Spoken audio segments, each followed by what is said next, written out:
नमस्कार आप सभी को। आप सभी के बहुप्रतीक्षित कार्यक्रम 11 PM के करंट अफेयर्स में एक बार फिर से आप सबका स्वागत है। आज से ये जो 11 PM की कक्षा है करंट अफेयर्स की, ये निरंतर अब आपके लिए चलती रहेगी, जिसमें ज़्यादातर प्रयास हम करेंगे कि जो नवीनतम करंट अफेयर्स है, नवीनतम कहने का आशय है कि पिछले 2-3 महीने का जो करंट अफेयर्स है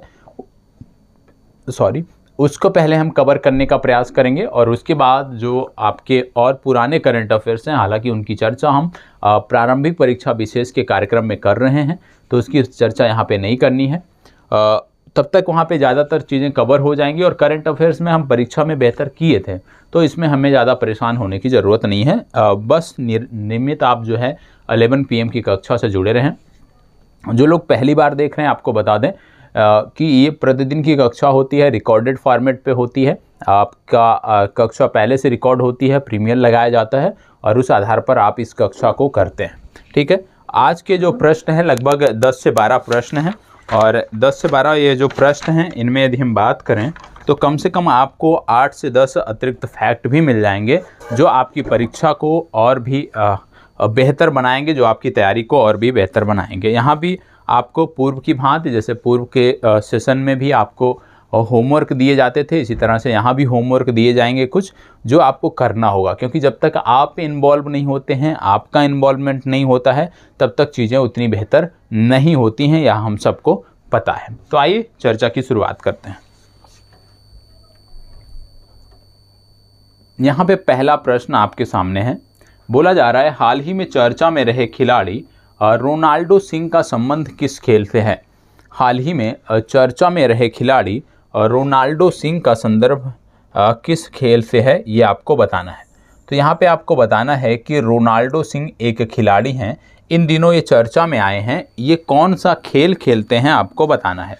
और ये बहुत ही महत्वपूर्ण प्रश्न है और आपके यहाँ यदि खिलाड़ियों से संदर्भित प्रश्न बनते हैं तो इस प्रकार के प्रश्न पूछे जाने की जो संभावनाएँ हैं वो सबसे ज़्यादा हैं। रोनाल्डो सिंह की बात हो रही है। 4 खेल यहाँ पे आपको दिए हुए हैं। पहला है फुटबॉल, दूसरा है साइकिलिंग, ठीक है, तीसरा है वेट लिफ्टिंग और चौथा है मुक्केबाजी। आपको बता दें, अभी एक प्रतियोगिता हुई थी इंदिरा गांधी इंडोर स्टेडियम में, और जो इंदिरा गांधी इंडोर स्टेडियम पड़ता है, ये पड़ता है दिल्ली में, और यहीं पर एक प्रतियोगिता हुई थी और ये प्रतियोगिता थी साइकिलिंग की। ठीक है, साइकिलिंग की प्रतियोगिता थी और इस साइकिलिंग की प्रतियोगिता में रोनाल्डो सिंह ने बेहतर प्रदर्शन किया। रोनाल्डो सिंह ने यहाँ पे पदक जीता, रजत पदक जीता। और आपको बता दें कि रोनाल्डो सिंह ने जो रजत पदक जीता, ये भारत के इतिहास में पहली बार है कि कोई साइकिलिंग में पदक जीता हो, तो इसलिए ये अपने आप में बहुत ही महत्वपूर्ण है। यदि बात की जाए रोनाल्डो सिंह की, तो इनका संबंध है मणिपुर से, और जब मणिपुर की बात आती है तो आप जानते हैं मणिपुर वही भूमि है जहाँ से विशेष रूप से मुक्केबाजी में, जहाँ से वेट लिफ्टिंग में खिलाड़ी निकल के आते हैं। यहाँ पे सबसे चर्चित खिलाड़ी यदि हम बात करें, मैरी कॉम का नाम आपने सुना होगा, मणिपुर से संबंधित हैं। मैरी कॉम के साथ साथ आपने 2 नाम और सुने होंगे, मीराबाई चानू का आपने नाम सुना होगा। मीराबाई चानू जो हैं ये भी यहीं से संबंधित हैं, मणिपुर से संबंधित हैं। इसके बाद एक नाम और इन दिनों चर्चा में आपको देखने को मिलता होगा, बाला देवी। तो ये जो खिलाड़ी हैं ये कहाँ से हैं? ये तीनों के तीनों खिलाड़ी हैं मणिपुर से, और साइकिलिंग के खिलाड़ी रोनाल्डो सिंह का भी संबंध जो है मणिपुर से है। अब इसमें मीराबाई चानू की यदि हम बात करें तो वेट लिफ्टिंग से संबंधित हैं। बाला देवी की बात करें, ये फुटबॉल खिलाड़ी हैं, महिला फुटबॉल खिलाड़ी हैं। बाकी मैरी कॉम के बारे में आप सब जानते होंगे कि 6 बार की वर्ल्ड चैंपियन है मैरी कॉम, तो इनका नाम बताने की ज़रूरत आपको नहीं है। अब साइकिलिंग के बारे में आपने देखा कि रोनाल्डो सिंह का जो संबंध है वो है साइकिलिंग से।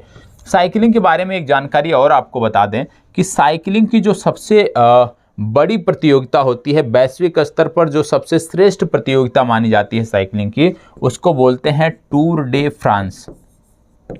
टूर डे फ्रांस, ये जो प्रतियोगिता है टूर डे फ्रांस, ये विशेष रूप से एक पर्वत श्रृंखला आप पढ़ते होंगे जिसका नाम है एल्ब्रुस। एल्ब्रुस पर्वत श्रृंखला में ये प्रतियोगिता होती है, विशेष रूप से फ्रांस में ये होती है। हालांकि एल्ब्रुस पर्वत के अंतर्गत फ्रांस, जर्मनी, इटली भी आते हैं और कई देश आते हैं जो इस श्रेणी के अंतर्गत आते हैं, वो अलग चीज़ आपकी हो जाती है। अब यहाँ पर हम क्यों पहुँच रहे हैं? यहाँ पर इसलिए पहुँच रहे हैं क्योंकि देश है जर्मनी, ये भी एल्ब्रुस के अंतर्गत आता है। ठीक है। और जर्मनी में एक प्रांत पड़ता है, उस प्रांत का नाम है बवारिया। और ये जो बवारिया प्रांत है ये इन दिनों महत्वपूर्ण है। क्यों? क्योंकि यहाँ पर एक स्थान पड़ता है जिसका नाम है स्लहलोस, SCHLOSS एल्मार। सेलोस एल्मार नामक जो स्थान है ये इसलिए महत्वपूर्ण है क्योंकि यहाँ पर G7 की इस समय बैठक चल रही है, G7 की समिट चल रही है जर्मनी के बवारिया प्रांत में। ये आपको पता होना चाहिए। इसके साथ साथ आपको बता दें, आपका होमवर्क है, मैं यहाँ पे कुछ खिलाड़ियों के नाम लिख रहा हूँ, इनके बारे में आपको बताना है कि इनका खेल कौन सा है। पहला नाम है प्राची यादव। प्राची यादव की आप बारे में बताओगे कि ये कौन सा खेल खेलती थी। फिर आप बताओगे निखत जरीन के बारे में, निखत जरीन के बारे में कि ये कौन सा खेल खेलती थी। फिर आप बताओगे हर्षदा शरद गरुड़ के बारे में, हर्षदा शरद गरुड़ के बारे में कि ये कौन सा खेल खेलती थी। और इसके साथ साथ एक और नाम याद रख लीजिएगा, सुप्रिया जाटव। सुप्रिया जाटव, ये कुछ महिला खिलाड़ियों के नाम मैंने दिए हैं और आपसे होमवर्क में मैं पूछ रहा हूं कि प्राची यादव, निखत जरीन, हर्षदा शरद गरुड़ या सुप्रिया जाटव, ये 4 खिलाड़ी जो हैं ये कौन सा खेल खेलते हैं, इनका कौन सा खेल है ये आपको बताना है। ठीक है, चलिए आगे बढ़ते हैं। हाल ही में संपन्न हुई रणजी ट्रॉफी का नया चैंपियन कौन बना है? बहुत ही महत्वपूर्ण प्रश्न है, खेल से संबंधित बहुत ही महत्वपूर्ण प्रश्न है। क्या बोला जा रहा है? रणजी ट्रॉफी के बारे में बताएं, रणजी ट्रॉफी का नया चैंपियन कौन बना है? महाराष्ट्र, कर्नाटक, मध्य प्रदेश, उत्तर प्रदेश, इन चारों में से कौन सा है ये आपको बताना है। चलें, रणजी ट्रॉफी का नया चैंपियन कौन बना है? आप जानते हैं रणजी ट्रॉफी का जो चैंपियन है वो बना है मध्य प्रदेश। और मध्य प्रदेश ने किसको हराया है? 41 बार के चैंपियन महाराष्ट्र को हराया है। महाराष्ट्र रणजी में 41 बार का चैंपियन था, उसको इन्होंने हराया है। और इसमें सबसे महत्वपूर्ण जो भूमिका रही है वो रही है चंद्रकांत पंडित की। ये इनका नाम आपने अवश्य सुना होगा, चंद्रकांत पंडित। चंद्रकांत पंडित कौन थे? ये मध्य प्रदेश टीम के मुख्य कोच थे और इनकी बहुत महती भूमिका रही है। इनका नाम आपको याद रखना है। यदि आपसे पूछ लिया जाए प्लेयर ऑफ द टूर्नामेंट तो सरफराज खान का नाम आपको याद रखना है। सरफराज खान जो हैं ये प्लेयर ऑफ द टूर्नामेंट रहे थे रणजी ट्रॉफी में, इनका नाम आपको याद रखना है। ठीक है, इसके साथ साथ आपको बता दें कि बात हो रही है यहाँ पे क्रिकेट की, तो भारत में यदि हम बात करते हैं तो भारत में क्रिकेट की जो सर्वोच्च बॉडी है उसको बोलते हैं BCCI। इसका फुल फॉर्म होता है the board of control for cricket in India. इसका हेडक्वार्टर आपको देखने को मिलेगा मुंबई में। वर्तमान समय में इसके प्रमुख हैं सौरभ गांगुली। और आपको बता दें कि BCCI के यदि CEO की बात किया जाए, सेक्रेटरी की बात किया जाए तो जय शाह इसके सेक्रेटरी हैं, यह भी आपको याद रखना चाहिए। ये तो हो गई BCCI की बात। अंतर्राष्ट्रीय स्तर पर जो क्रिकेट की बॉडी है उसको बोलते हैं ICC, इंटरनेशनल क्रिकेट काउंसिल, जिसका हेडक्वार्टर दुबई, अबू धाबी में आपको देखने को मिलता है। और इसकी स्थापना हुई थी वर्ष 1909 में। वर्तमान समय में ग्रेग बार्कले जो हैं वो इसके प्रमुख हैं। ठीक है, इतनी जानकारी आपको क्रिकेट के बारे में होनी चाहिए। नशीली दवाओं के दुरुपयोग और अवैध तस्करी के खिलाफ अंतर्राष्ट्रीय दिवस कब मनाया जाता है? बताएं। नशीली दवाओं के दुरुपयोग और अवैध तस्करी के खिलाफ अंतर्राष्ट्रीय दिवस कब मनाया जाता है आपको बताना है। चलें बताइएगा, कब मनाया जाता है नशीली दवाओं के दुरुपयोग और अवैध तस्करी के खिलाफ अंतर्राष्ट्रीय दिवस कब मनाया जाता है? 4 तिथियां यहाँ पे दी हुई हैं, उस आधार पे आपको टिक करना है। बताएं। चले जवाब दीजिएगा। नशीली दवाओं के दुरुपयोग और अवैध तस्करी के खिलाफ अंतर्राष्ट्रीय दिवस कब मनाया जाता है? आपको बता दें ये तिथि है 26 जून की। 26 जून को हम मनाते हैं। किसके द्वारा मनाया जाता है? UNODC द्वारा मनाया जाता है। यूएनओडीसी का हेडक्वार्टर आपको वियना में देखने को मिलता है। यदि आपको यूएनओडीसी का फुल फॉर्म नहीं पता है तो आप नोट कर सकते हैं, United nation office on drug and crime. United nation office on drug and crime द्वारा ये मनाया जाता है, ये आपको पता होना चाहिए। जब आप वियना की बात करते हैं तो वियना में कई सारे अंतर्राष्ट्रीय संस्थाओं के हेडक्वार्टर हैं। आपको किन्हीं 3 अंतर्राष्ट्रीय संस्थाओं के नाम बताने हैं जिनके हेडक्वार्टर वियना में हैं। किन्हीं 3 अंतर्राष्ट्रीय संस्थाओं के हेडक्वार्टर जिनके वियना में हैं, उनके नाम आप बताओगे। ये आपका होमवर्क नंबर 2 है इस करंट अफेयर्स के सेशन में। ठीक है, चलिए आगे बढ़ते हैं। अगला प्रश्न सभी को जवाब देना है। हाल ही में चर्चा में रहा रॉकेट जुल जनाह का संबंध किससे है? हाल ही में चर्चा में रहा रॉकेट जुल जनाह का संबंध किससे है आपको बताना है। उत्तर कोरिया, दक्षिण कोरिया, ईरान या चीन? चलें, सभी को बताना है, फास्ट जवाब दीजिएगा। जितने लोग उपस्थित हैं जवाब दीजिए। आप कोई भी मैसेज करते हैं, भले ही या लाइव सेशन नहीं है लेकिन मैसेज मैं आपके प्रत्येक छात्र के पढ़ता हूं, तो प्लीज़ जवाब दीजिए। और आज लगभग 1 महीने बाद ये सेशन प्रारंभ हुआ है। अब ये निरंतर इस सेशन को हमें चलाना है, इसमें आप सबका सहयोग भी चाहिए। बताएं क्या बोला जा रहा है? हाल ही में चर्चा में रहा रॉकेट जुल जनाह का संबंध किससे है? किस देश से इसका संबंध है आपको बताना है। आपको बता दें, ये जो देश है ये देश है ईरान। किससे संबंध है इसका? ये देश है ईरान। तो सी विकल्प आपका सही उत्तर है। आप जानते होंगे ईरान के बारे में, निश्चित रूप से जानते होंगे, अभी हम उस पर आएंगे, लेकिन एक नाम आपने सुना होगा इन दिनों, सिमोर्ग। ये क्या है? सिमोर्ग नामक एक रॉकेट भी है ईरान में और एक कंप्यूटर भी है ईरान में। ईरान का जो एक नया सुपर कंप्यूटर बनाया है उसका नाम है सिमोर्ग।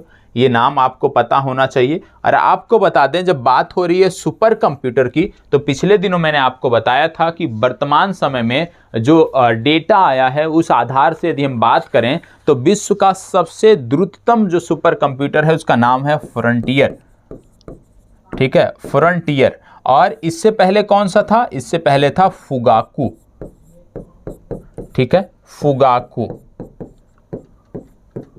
ठीक है, तो याद रखना है वर्तमान समय में फ्रंटियर जो है ये सबसे द्रुततम सुपर कंप्यूटर है। पहले फुगाकू हुआ करता था, यह भी आपको जानने की जरूरत है। इसके साथ साथ आप जानते होंगे कि अभी एक युद्ध अभ्यास हुआ है चीरू नामक, CHIRE। चीरू नामक एक सैन्य अभ्यास अभी हाल ही में शुरू हुआ है। और आपको बता दें, ये जो चीरू 2022 सैन्य अभ्यास है ये 3 देश मिलकर कर रहे हैं। कौन कौन से? ईरान, रसिया और चाइना। याद रखिएगा, ईरान, रसिया और चाइना मिलकर एक सैन्य अभ्यास कर रहे हैं जिसका नाम है चीरू। यह भी आपको याद रखने की ज़रूरत है। इसके साथ साथ आप जानते होंगे कि जब बात आती है ईरान की, तो ईरान का एक शहर है जिसको बोलते हैं रामसर। रामसर शहर जो है, यहाँ पर आर्द्र भूमियों को संरक्षित करने के लिए एक समझौता हुआ था। कब हुआ था? वर्ष 1971 में हुआ था और यह वर्ष 1975 में क्रियाशील हो गया था और लागू हुआ था। और उसी के बाद से पूरे विश्व में आर्द्र भूमियों को संरक्षित करने का काम किया जाने लगा। और आज की तिथि में यदि हम बात करें तो भारत की जब बात करते हो तो भारत में प्रमुखता से जो आर्द्र भूमियां हैं, जिनमें से आपको जो लेटेस्ट याद रखना है वो याद रखिएगा, बखीरा वन्यजीव अभ्यारण्य उत्तर प्रदेश, खिजड़िया पक्षी अभ्यारण्य गुजरात और साथ ही साथ हैदरपुर वेटलैंड उत्तर प्रदेश, ये नवीनतम हैं। और टोटल 49 आर्द्र भूमियाँ हो चुकी हैं, ये आपको याद रखने की ज़रूरत है। तो जो आर्द्र भूमियाँ हैं उनके बारे में भी आपको पता होना चाहिए। जब रॉकेट की हम बात कर रहे हैं तो एक और रॉकेट आपको बता दें, खैबर बस्टर नामक रॉकेट भी इसने बनाया है। KHY खैबर बस्टर नामक रॉकेट भी ईरान ने तैयार किया है। इसके बारे में भी आपको पता होना चाहिए। तो ईरान से या इजराइल की बात आती है या दक्षिण कोरिया की बात आती है, तो जहां भी इस तरह की चर्चा होती है आप इसको एक अंतर्राष्ट्रीय घटनाक्रम का पेज बना लीजिए और उसी पर आप प्रतिदिन के जो भी घटनाक्रम इस तरह के मिलते हैं उसको आप नोट कर लीजिए। अगला प्रश्न है, निम्नलिखित में से कौन सा संस्थान पूर्वी घाट के जीवों के बारे में पूर्वी घाट के जीवों के बारे में जन जागरूकता का प्रसार करने के लिए कठपुतली का आयोजन किया जा रहा है। आप जान रहे हैं कि पूर्वी घाट है, पश्चिमी घाट है। हालांकि पश्चिमी घाट में जीवों की बहुलता ज़्यादा है, लेकिन पूर्वी घाट में भी काफ़ी संख्या में विभिन्न प्रकार के जीव पाए जाते हैं। हालांकि उनका शिकार बड़े तेज़ी से हो रहा है, उनका विनाश बड़े तेज़ी से हो रहा है।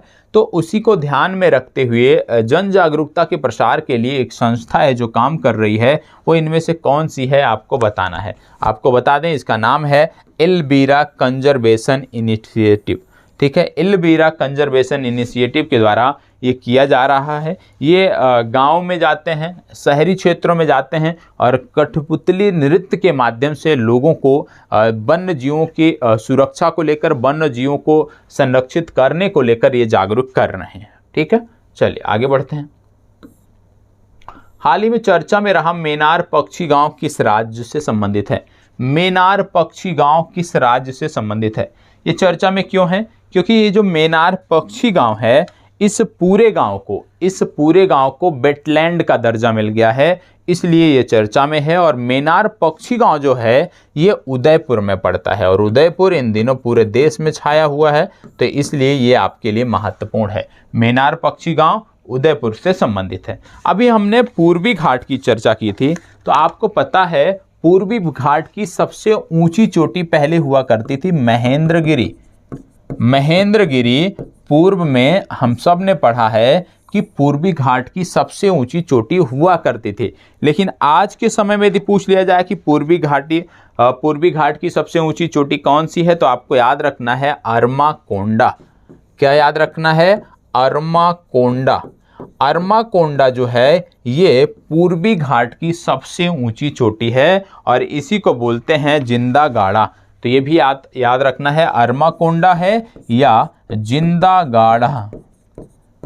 ठीक है, जिंदा गाड़ा या अरमाकोंडा ये पूर्वी घाट की आज के समय में सबसे ऊंची चोटी है। यदि इसकी ऊंचाई की बात करें तो इसकी ऊंचाई है 1690 मीटर। यह भी आपको याद रखना। तो याद रखना है पूर्वी घाट की अब सबसे ऊंची चोटी हो गई है जिंदा गाड़ा या अरमाकोंडा। अब महेंद्रगिरी पूर्वी घाट की सबसे ऊंची चोटी नहीं रही। ये चोटी कहाँ पे है, किस नदी बेसिन में? यदि आपसे पूछ लिया जाए तो आप बताओगे गोदावरी नदी बेसिन में ये चोटी आपको देखने को मिलती है। ठीक है, चलिए इसको बताएं।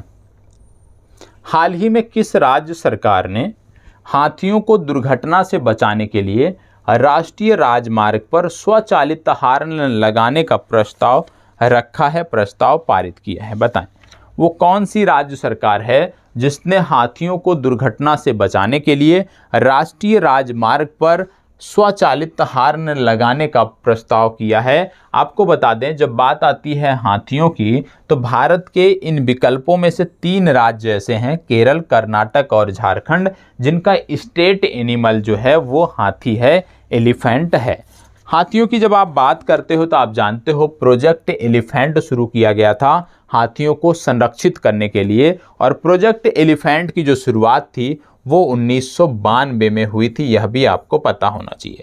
प्रोजेक्ट एलिफेंट के अंतर्गत बहुत सारे हाथी रिजर्व बनाए गए, बहुत सारे केंद्र बनाए गए हाथियों को संरक्षित करने के लिए। जैसे शिवालिक एलिफेंट रिजर्व उत्तराखंड में देखने को मिलता है, जैसे मयूर झरना एलिफेंट रिजर्व, याद रखिएगा मयूर झरना अलग है, मयूरभंज अलग है। मयूर झरना, कुछ इसके नाम आपको पता होना चाहिए। मयूर झरना एलिफेंट रिजर्व पश्चिम बंगाल, सिंहभूम एलिफेंट रिजर्व झारखंड, मयूरभंज महानदी और संबलपुर, मयूरभंज महानदी और संबलपुर ये 3 एलिफेंट रिजर्व हैं उड़ीसा से संदर्भित, और लेमरू रिजर्व और तमोर पिंगला ये हैं छत्तीसगढ़ से संबंधित। तो कुछ हाथी रिजर्वों के नाम आपको पता होना चाहिए, क्योंकि अक्सर परीक्षाओं में अब प्रवृत्ति बदल रही है प्रश्न पूछने की। अब नेशनल पार्क, वन्यजीव अभ्यारण्य कम पूछे जा रहे हैं और इस तरह से जो विशेष हैं वो ज़्यादा पूछे जा रहे हैं। और पिछले दिनों मैंने आपको बताया था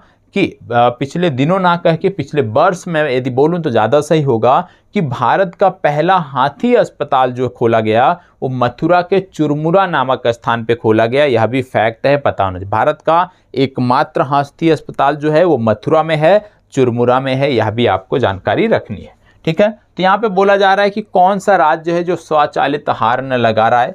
स्वचालित हार्न लगाने का मतलब क्या है कि बहुत सारे जो पहले गलियारे हुआ करते थे, कॉरिडोर हुआ करते थे, आज सड़कों का जाल बिछ गया है। तो हाथी क्या करते हैं कि अपने गलियारे का ही प्रयोग करने के लिए ये जाते हैं, क्योंकि अब तो सड़कें बीच में आ गई हैं, तो ये सड़कों से होकर गुजरते हैं। और सड़क जो है वो नेशनल हाईवे है। नेशनल हाईवे होने के कारण वाहन बहुत तेज़ी से मूव करते हैं, जिससे अक्सर दुर्घटनाएं घटती हैं, जान माल की हानि होती है। तो इसी को ध्यान में रखते हुए ये जो राज्य सरकार है, इन्होंने फैसला किया है कि अब हम क्या करेंगे कि इन हाईवे पर हम हॉर्न लगाएंगे, स्वचालित हॉर्न। और ये हॉर्न तब काम करेंगे यदि हाथी कहीं भी हाईवे पर आते हैं, तो ये जो हॉर्न है ये दोनों तरफ, हाथी जहाँ पे आया है उसके दोनों तरफ 1 किलोमीटर तक ये स्वतः बजने लगेंगे। और जिससे जो वाहन हैं 1 किलोमीटर तक जो हाईवे पे वाहन हैं, उनको ये पता चल जाएगा कि हाथी जो हैं वो हाईवे पे हैं, और वो गति को नियंत्रित करेंगे, जिससे जान माल की हानि नहीं होगी और हाथियों का भी नुकसान नहीं होगा। ठीक है। इससे पहले प्रोजेक्ट बी भी शुरू हुआ था, आप जानते हो प्रोजेक्ट बी जो शुरू किया गया था, ये शुरू किया गया था क्योंकि हाथी जो है, प्रोजेक्ट बी विशेष रूप से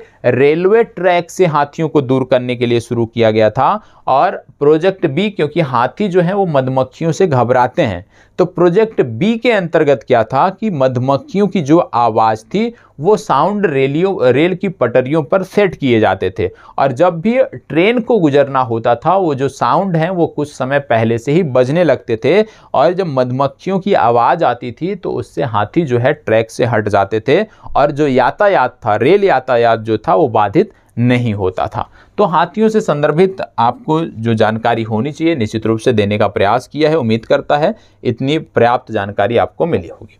हाल ही में किस राज्य ने single use plastic buy back scheme शुरू की है? आप जानते हैं कि उत्तर प्रदेश में भी 1 जुलाई से सिंगल यूज प्लास्टिक बैन हो गया है। अब क्या बोला जा रहा है यहाँ पे बोला जा रहा है किस राज्य ने single use plastic buy back scheme प्रारंभ की है।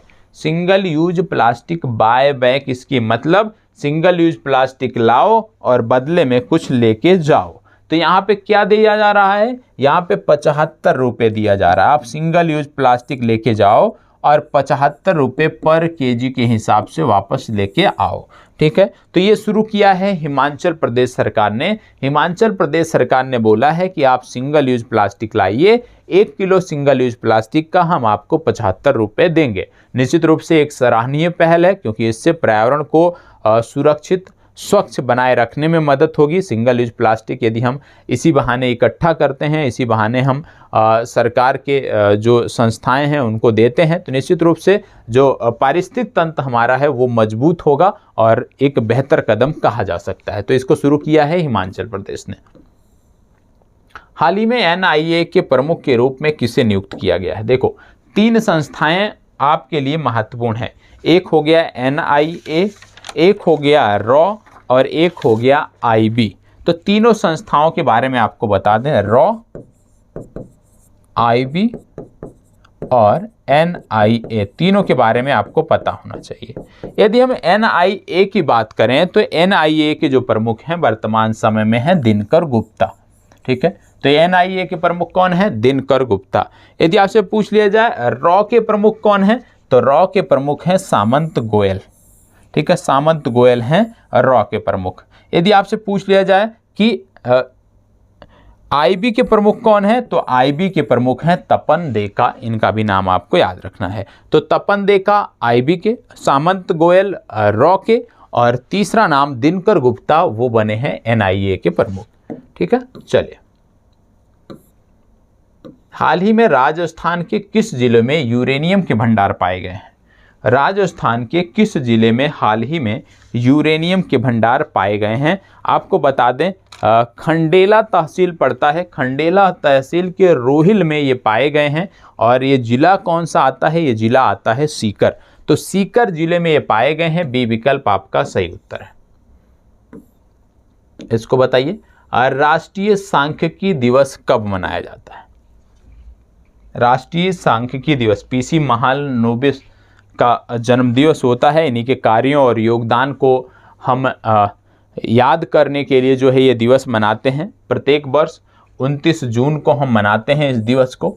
तो 29 जून इसका सही उत्तर है। पीसी महालनोबिस का नाम आपने सुना होगा। इनका पूरा नाम था प्रशांत चंद्र महालनोबिस और इस बार का जो थीम था वो था सतत विकास के लिए आंकड़े। सतत विकास के लिए आंकड़े इस बार की थीम थी, ये आपको पता होना चाहिए। ठीक है, तो इतनी जानकारी यदि आपको है तो निश्चित रूप से कोई भी समस्या करंट अफेयर्स में आपको नहीं होने वाली है। जो भी फैक्ट बताए गए हैं उनको रटिए, उनको याद करिए और इससे अपनी चीज़ों को और बेहतर बनाइए। तो आज की जो चर्चा है वो यहीं पे समाप्त होती है। कल फिर मिलेंगे और मुख्य परीक्षा को लेकर कल से कार्यक्रम आपको देखने को मिलेंगे। तब तक के लिए इसी प्रकार हमारे साथ बने रहें।